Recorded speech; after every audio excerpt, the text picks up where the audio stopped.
welcome back to my YouTube channel. This is Faramadi, and I'm so happy. I'm glad the love that you guys showed to me on my first video, my welcome video or my intro video to YouTube. It was really nice, you know, for people that commented, people that shared the video, people that subscribed. Just want to say thank you. I'm really excited that I'm here. I know this video is long overdue. I was supposed to drop one last week, but I couldn't. As you might know from my previous video, I just had a baby. He's 3 months old this week, so that's very exciting. Yeah, so moving on to today, I was gonna film something else, but I decided to film this one first. And this video ought to have dropped, like I said, last week. This video ought to have dropped last week, but for some reason I couldn't. The baby and Fermi, my toddler, she's 4. Yes, she's 4 now. She turned 4 last week Monday, so I decided to do this video first. Okay, so for the longest time, I have always used glasses. People that know me have always known me with glasses. I started using glasses, I think, when I was 11 or 12. So pretty much what will happen is, in another video, I will share the real reason behind why how I started using glasses, and in another video, but that's story for another day. So like I was saying, I was going to do something else for this video, but I decided to go with this first, this video that I'm filming now. So before moving to Canada, I'd sort of always said to myself that I was going to get the, now I'm not sure if it's called LASIK or LASIK, laser surgery done to my eyes, because like I said, I've always used glasses, right? So pretty much what happened was, I always said to myself, Nigeria is not for me. When I leave Nigeria, I'm going to get my eyes fixed. I'm going to get my eyes checked. I'll do the LASIK surgery, and this surgery is supposed to correct your vision. So for those who haven't, I'm sure pretty much everyone knows about it now, maybe. So what it does is they're correcting your eyes, and then you don't have to use glasses anymore. So I always said, moving to Canada, this is gonna happen. Like, we're finally moving to Canada. Yes, I get to do my eyes, doing away with the glasses, and I will have Vision 2020. Or at this point, yes, Vision 2020. We moved in 2019. So the news that we were moving came along. But before I even go let me just backtrack to 2018. This is how the story of my eyes, well, my journey to where we are now started. So pretty much I'm backtracking to 2018 when I was pregnant with Fermi. Early on prior to the pregnancy, I'd always noticed that it seemed like my vision was getting blurry. So even with the glasses, if I'm sitting down in front of, like, if I'm sitting out on the couch and I'm trying to watch the TV, and the TV is like, a projected distance from where I am, I pretty much will still be going, like, I'll be squinting, I'll be doing this, I'll be doing, like, I can't see. So I started to wonder, like, what's going on? Do I have to change my glasses? Is the power in my glasses not strong enough? I just used to wonder, but it wasn't as bad as fast forwarding to 2018 when I got pregnant. So I then started to read up stuff online, the same way everyone goes to Google to go and search. Google is the worst, I'm sorry, when it comes to searching for, like, oh, I have a headache, what's going on? My God, you're already, in fact, if you go on Google, you're dead in 5 seconds. So pretty much went on Google, and I saw stuff like, it's possible that pregnancy sometimes causes, like, not loss of vision, but like blurry vision, and this is caused by pregnancy and whatnot. So I just said, maybe it's because I'm pregnant that it's gotten worse, whatever. But for whatever reason, my husband decided, let's go get it checked out. So we went to the ophthalmologist, the optician's place. This place was in Ikoyi, if I remember correctly. we went to, I'm not going to drop names here, but we went to the doctors in Ikoyi to have my eyes checked out. Of course, on getting there was a whole wait period and yada yada yada. Now when they eventually attended to us, I got there, you know, they checked out my eyes. They tried to do series of tests, you know, just to see if, like, of course, first thing that came to my mind, of course, was I needed to change my glasses, right? But upon doing the test, so they first of all ask you to read stuff. For you guys that use glasses, or anyone in your house uses glasses, you're probably familiar with this test where they put something up on the wall, some letters or numbers, or maybe sometimes a short story, and they tell you to read what's there. First of all, they start with like the biggest font, and then they go small. So they did that. Obviously they cover one eye first, and then they cover the other eye. So they did that with my left eye. I was able to pick out some letters, you know, bam bam bam bam. Of course, I decided to get smaller. I couldn't see any further, so we tried it with the right eye. Even the first letter, which is usually like huge, was blurry. Like I was seeing like two, so it was like a halo in my right eye, so I was seeing like two of the letters, or like sometimes three. And they're like, okay, we're gonna do another test. So they did the one where they like put your eyes in a machine, and then you look through that viewfinder to try and see something. Now they tried several times with the viewfinder, and my left eye, of course, was able to pick stuff and was able to pick the reading. My right eye, on the other hand, I wasn't able to see anything because the vision wasn't concentrated. It was blurry. There was halo around the lights that they wanted me to see. So we kept on trying, and they tried different things. And the guy, the doctor, the optician, was like, they would like me to see their specialist, who wasn't available at that time. So they're going to book another appointment for me to see the specialist, because they weren't picking any reading in my right eye. And I'm thinking, okay, what's going on? Is this still pregnancy related, or is it something else? I wasn't sure. So fast forward, I came back for the second appointment that they booked with the specialist. She dilated my eyes. Mind you, on getting to Canada, I realized that you shouldn't dilate someone who is pregnant in the eyes. Like it's not something that can't be done, but it's not advised to do it. I mean, if they have to, they will. She didn't even ask multiple questions. Like I didn't know, obviously I'm not the doctor, I don't know what to look out for. I didn't know what she was trying to do, so I couldn't say, hey, don't dilate my eyes or whatever. So she did the dilation. It stung a bit, and then came back and said, oh, I believe that you have cataract. Now, I've heard of cataract before. My grandma had cataract. She did the surgery, had it removed, so I know what cataract is.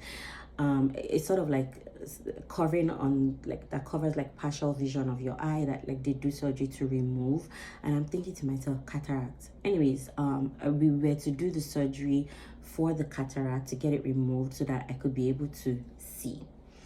In all of this, we were also getting ready. We'd already gotten our PR and stuff, getting ready to move to Canada, and I was on various groups prior to us moving. I'm still on some groups here in Canada as well. And in these groups, before you land, you hear multiple people, and this is not to shade anybody or to discredit anybody's claims, but you hear multiple people saying, oh, now you've gotten your PR, what next? Make sure you do all your medicals, like your dental, your vision, like your eyes. Get these things done before you move to Canada, because they're very expensive, and if you're paying out of pocket, it could be very, very expensive. True. And I was thinking to myself, okay, maybe we need to get this cataract surgery done before moving to Canada, because things like dental and the eyes are not covered by OHIP. So OHIP is the health insurance that you're entitled to once you're a permanent resident of Canada. So I didn't have, I mean, automatically I will have OHIP, but I will still have needed to pay out of pocket according to what I was reading in some of these groups, you know. So I had no background knowledge or whatever. And then last minute, thank God for my husband, he just said to me, babe, let's not get the surgery done. When we get to Canada, we'll check out your eyes, and then we'll see the next steps. If we have to pay out of pocket, we'll pay out of pocket, but like, let's get there and just get like a second opinion.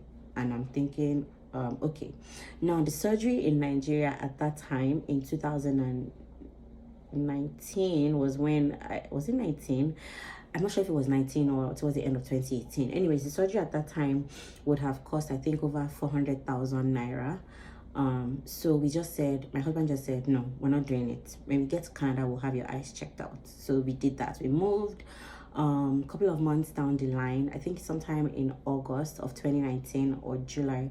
I'm not sure, I can't remember the dates correctly, but like in either July or August of 2019, we walked into like a walk-in just to get my eyes checked out. Of course, I was still thinking it was the glasses, and I just needed to change my glasses, or like, you know, I needed to get like more power in my glasses. So we went into the walk-in. They tried. Of course, left eye good, picked up all the reading. Right eye also wasn't picking up any reading. So the optician referred me to a specialist clinic to go get my eyes checked out because she wasn't able to pick up any reading. So I then went to the clinic based on referral, and again they tried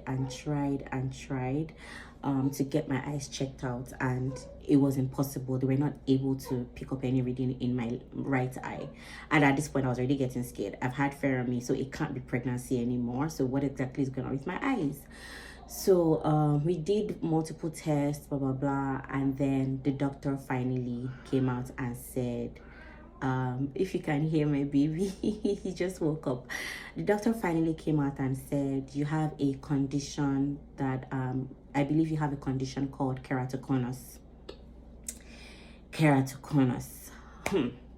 I heard it and my chest went boom, because I mean all these big terminologies, it sounded like, hey, which one is keratoconus again? Like, what's going on? So he explained to me. Of course, I also did Google check. Keratoconus is a condition that affects the shape of the cornea of your eyes. So over time, it doesn't just happen, like it progresses over time, and the older you get, the faster the condition can progress if you don't catch it immediately. Unfortunately for me, mine had progressed and it had worsened. It had gotten to the point where I couldn't even, like, any surgery done to the eyes would have gotten me blind, according to the specialist who checked my eyes. So I explained to him that, you know, I was told in Nigeria that I had cataract and I needed to do the cataract surgery, and his face went to him. I was lucky that I didn't get that surgery done, because it could have worsened my eye and I could probably have lost vision in my right eye if I had done any surgery whatsoever to this eye, because it had gone beyond, you know, what we were just looking at. Of course I was scared, and I started to ask, like, what are the options? Am I going blind? Like, what's going on? And he's like, very rarely it leads to like total loss of vision in that eye if it's not stopped. But here's the catch: there is no cure for keratoconus, especially if it has progressed to the level at which mine had progressed, right? So pretty much what they do is they can do things to help, but it's not going to cure it completely if it has worsened to the point where mine had gotten. So the doctor said straight away that we might need to get a surgery, we might need to get a transplant, you know.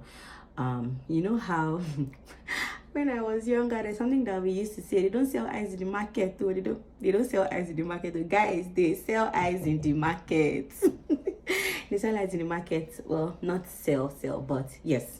So I had to get a donor, be on a wait list first of all, and then get a donor, you know, for the transplant. Now, here's what they were going to do. They were going to change, so it's carrying on the eye, right? So they're going to change the tissue of my eye, pretty much put another person's thingy in mine, and you know, that was already scaring me. So I'm thinking to myself, oh my god, they're going to put somebody else's eyes in my eyes, basically.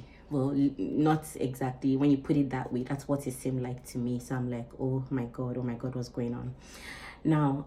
I had to be on the wait list. Eventually, you know, we spoke to family members, And then you know, my family wanted to get a second opinion, so they sort of asked me that when I go back in to see the doctor, that I give a phone call and then they speak with the doctor. We do have some doctors in our family, thank God. So one of my aunties spoke with the doctor and asked her, like, you know, is the surgery like the last resort? Is like, I mean, do we have to get to that extreme? Isn't there something else that she can do? Guys, my eyes can no longer do LASIK, so no vision 2020 for me at when that's off the table. We're not speaking surgery, or like, are you going blind? So he then, after speaking to my auntie, you know, and you know, their doctor technologists are talking to each other, he then said there's something that can be done. So I would have to use contacts. Now bear in mind, these aren't like the regular contacts that you guys know that people use on a regular. This is like hard, like glass, not glass per se, but it's glass like, and it also covers like the white part of my eye as well. It's not just you know, the regular contact. So he said I could do that, and then eventually they will need to check out the eyes to make sure the condition isn't progressing any further. And after a while, so the contacts are supposed to help stop, so I have to use the contacts daily, but so here's the thing, like with every rule that comes to using contacts, you can't sleep in them, you can't bathe with them, you can't let water touch it, so many restrictions. And I know how I can be as a person. I'm human, sometimes I can be careless if I sleep off and stuff like that. So I told the doctor to please let me continue to use glasses. They flat out said no, they're not going to give me glasses, because, and this is what I then realized, continuing to use glasses and not using the contacts every day as recommended can progress or worsen the condition, where it might lead to loss of vision eventually. So what the contacts are doing is it's helping to stop the condition from progressing. Now I begged and begged for glasses, they said no. Eventually a year passed, and then they brought it up again, and I brought up again, like, can I please have glasses? Because I mean, I have a child, then it was just fair on me, my 4-year-old. If I need to do stuff around the house, like, what are the chances that I'm able to quickly put the contacts in, take it off? You know, it's a process, and it can be challenging or limiting in my day-to-day activities. So I beg. They eventually gave me glasses. Guys, let me bust your bubble. The glasses that they gave me, she put reading only in this one, which is my left eye. The right one that has an issue, she didn't put any reading. I didn't even know, but that's story for another day. So they put regular lens here, because even if they put anything there, it won't work, right? So she put the power only in this left eye. Eventually I found out, I found out like months and months after. I eventually went to get the lens from Nigeria, because I've always been using the same kind of frames for the longest period. So I got the lens in my previous eye, and then I put it. So I found out, so I put the lens in from my previous glasses into this one. Guys, I'm telling you that it's not like I can see from this lens. I mean, and people that used to tease me, then they call me Coke bottle. God is watching all of you in 3D. Anyways, moving on. So I flipped the lens, I put them in this one. It's not helping, but at least it's not just like bland, like where, you know, I don't know how to put it, but at least in my brain it's something. So anyways, they gave me the contact. This is supposed to help slow down the condition from progressing. Guys, I'm going to do a mini show up just to show you what I go through every day that I have to use my contacts. I don't use it every day because, again, stubbornness, but every time I've gone back to the doctors, they've said it isn't progressing. Now I'm scheduled to do a surgery called cross-linking. The cross-linking is the one that now stops it permanently from progressing, right? In most cases, after you cross-link, where if the condition hasn't gotten to this level, after you cross-link, you're able to do surgery to help correct your vision, kind of like laser. But in my case, like I said, my condition has progressed to the point where surgery cannot even help my right eye. In the left one though, they're saying that there's a possibility that after we do the cross-linking, I may be able to do the LASIK in that one, but the chances are like 50-50, and they don't want to take chances on the eye because there's already scarring in the right one, so that we don't go and do surgery now. I might even now go blind finally, God forbid. So yes, I'm going to do the cross-linking. The only reason why I couldn't do the cross-linking, I was supposed to do it last year, was because I was pregnant. Again, they can't dilate your eyes when you're pregnant, and you're not supposed to do things like surgery and stuff like that on you when you're pregnant. So I burst it all together. So now moving on, that's the story of my eyes, guys. So pretty much how I almost got blind. This is not to insult any Nigerian hospital or to say that, you know, the doctors in Nigeria don't know what they're doing, but yes, I was misdiagnosed and I was told that I had cataract when I had a condition that was far more worse than cataract. And if I had done the cataract surgery, I probably might have gone blind in the right eye. So I'm sorry, before I put on the contacts, guys, I just want to let you know this is where the juicy part gets. All through my life, every time I see the optician, especially when I was in Nigeria, I was always told, stop rubbing on your eyes, stop rubbing on your eyes, you know, like, don't rub on your eyes, blah, blah, blah. But nobody ever told me the reason why. So getting here, during the doctor told me I had, before he even said I had keratoconus, he asked me, do you rub on your eyes? And I was like, yes, no, like this is something that I do, like is like second nature to me. When I want to go to bed, I'm like a baby, big baby. I always rub on my eyes, like it's a habit. I will rub. In fact, you'll be hearing like you'll be hearing it as it's making all these squishy sounds as I'm rubbing on my eyes. I would rub on my eyes till thy kingdom come.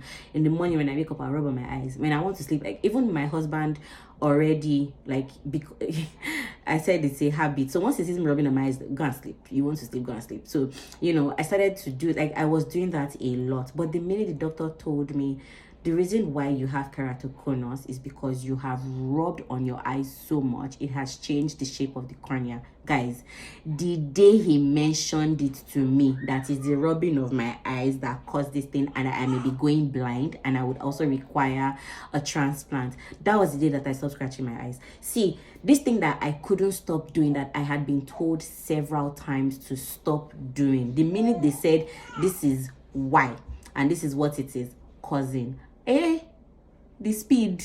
That night, for the first time in a long time, I slept without scratching my eyes. I woke up, I didn't scratch my eyes. Like, I've never, you know how maybe you tell a child, don't jump on the chair, don't jump on the chair, and then they'll dare you, they'll jump, they'll fall down, they'll go and do it again. No, this one, as soon as I heard what was going on with the eyes, I knew how serious this was. The speed with which I stopped scratching my eyes. So if you have kids that scratch their eyes, if you have toddlers, if you scratch your eyes as well, please, I'm begging, let them stop scratching of the eyes. I used to just think people are just scratching the eyes. It's not just scratching of the eyes, though. It is actually something way worse than that. You're damaging the cornea, the shape of your eye, and it can lead to blindness. It can. Luckily, they cut mine in time. Like I said, even as they've cut mine in time, it has gotten to the point where it's so bad, I cannot do the LASIK that I wanted to do to get my vision corrected. So now I have to live with this.